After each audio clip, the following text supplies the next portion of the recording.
Bienvenue à toutes et à tous, on est ensemble pendant 8 minutes, on fait le point sur l'actualité, tout ce qui se passe près de chez vous. L'actualité, évidemment, et c'est la météo. Attention à la canicule, ça y est, depuis ce lundi matin, l'été fait remarquer son arrivée avec des températures très élevées. Faites bien attention à vous et à vos proches en vous hydratant évidemment régulièrement. Si vous voyez quelqu'un faire un malaise, faites le 15 comme l'indique ce spot publicitaire diffusé entre nos éditions d'information. Des précautions qu'il va falloir prendre au moins jusqu'à ce week-end, même si l'information vient de nous parvenir. Le département du Nord a été placé en vigilance jaune et le Pas-de-Calais est lui en vert par rapport à la canicule. Écoutez les prévisions météo de Gilles Matricon, météorologue à la chaîne Météo. Bonjour, alors dans les prochains jours, une canicule va donc concerner l'ensemble de la France avec des températures qui vont donc s'élever à des niveaux exceptionnels pour la saison et les Hauts-de-France seront également touchés par cette canicule avec des températures qui dépasseront allègrement les 30-35 degrés. Ce sont les températures relevées à l'ombre, en plein soleil il fera encore plus chaud. On attend jusqu'à 37 degrés à Lille entre mercredi et vendredi prochain. Là on sera vraiment dans les records, on sera 15 degrés au-dessus des normales de saison et puis quand même à partir Dès aujourd'hui, la qualité de l'air va se dégrader dans la région. D'après Atmo Hauts-de-France, prévoit un indice de 7 sur 10 à Lille, 5 sur le littoral. Situation qui va certainement se détériorer au vu des prévisions météo, donc des prochains jours. Et un nouvel épisode de pollution est donc à craindre dans la région.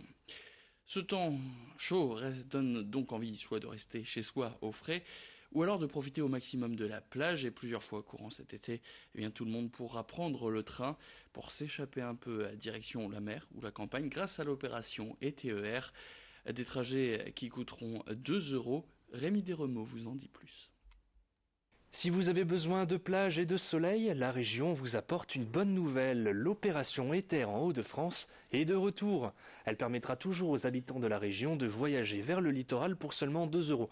Ce prix comprend évidemment l'aller et le retour. Des bus et des cars prendront le relais des trains pour vous emmener vers les lieux touristiques choisis. Car en plus des plages du littoral, il y a un dispositif ville et plusieurs espaces naturels qui sont prévus. Toutes les dates vous sont d'ailleurs déjà accessibles. Alors, il y a les week-ends du 6, 7, 20 et 21 juillet. En août, il y aura le 3, 4 et le 10 et 11 août, tout ça c'est en week-end et c'est seulement pour le dispositif mer. Au niveau des parcours nature, 3 jours sont attendus en juillet, du 26 au 28, avec par exemple la forêt de Saint-Amand ou les nuits secrètes d'Aulnoy-Emery. Et pour les découvertes de ville, le Louvre-Lens, les beffrois de Bergue ou d'Arras sont à l'honneur, et ce sera du 13 au 19 juillet. L'été débute donc pied au plancher avec cette canicule. On va parler maintenant d'un rendez-vous estival qui rythme l'après-midi et les siestes de plusieurs d'entre nous. J'ai nommé le Tour de France. Cette année, il débutera le 6 juillet et ne passera malheureusement pas par la région. Et les coureurs ne sont pas les seuls à prendre la route de cette course mythique. Un peu en amont, on retrouve la caravane publicitaire qui distribue accessoires et goodies aux spectateurs qui se déplacent au bord des routes. Souvent, les entreprises font appel à des saisonniers pour effectuer cette mission, mais ce ne sera pas le cas pour Cofidis. Cette année, ce sont ses salariés qui vont s'en charger sur leur temps de travail. À l'image par exemple de Cathy qui va découvrir la caravane de l'intérieur cet été et elle a déjà hâte d'y être, comme elle l'a expliqué à Rémi Desremeaux. Ça fait plusieurs années que j'en rêvais, je suis une ancienne de chez Cofidis, je voyais tous mes camarades partir et voilà, l'occasion se prêtait ici.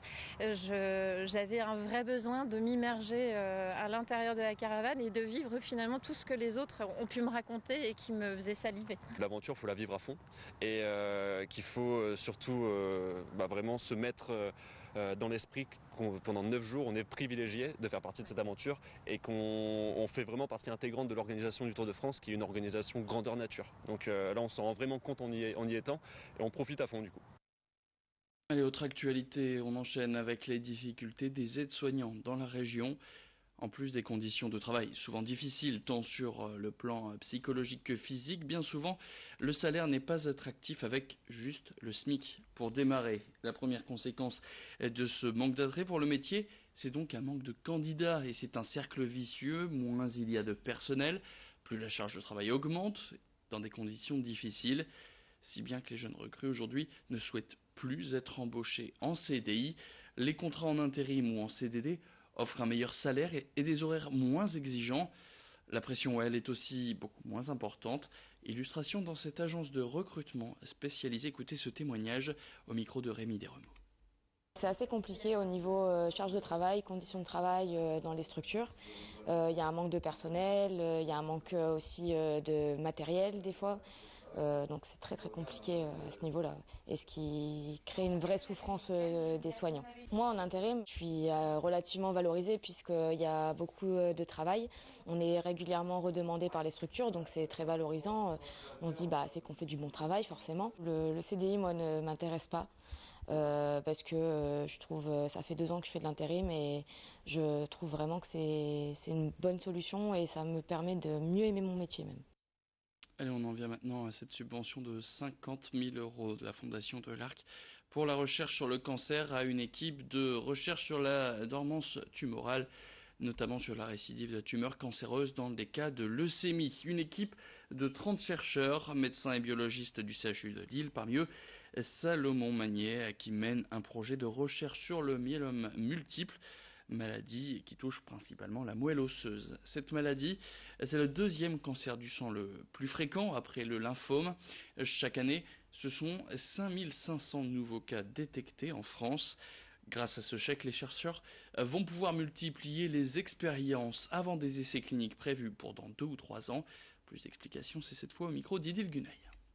Le projet de recherche que nous avons soumis et que nous développons est un projet de recherche sur une anomalie moléculaire qui s'appelle une surexpression de MYC, une protéine, qui est responsable de la prolifération de ces cellules tumorales.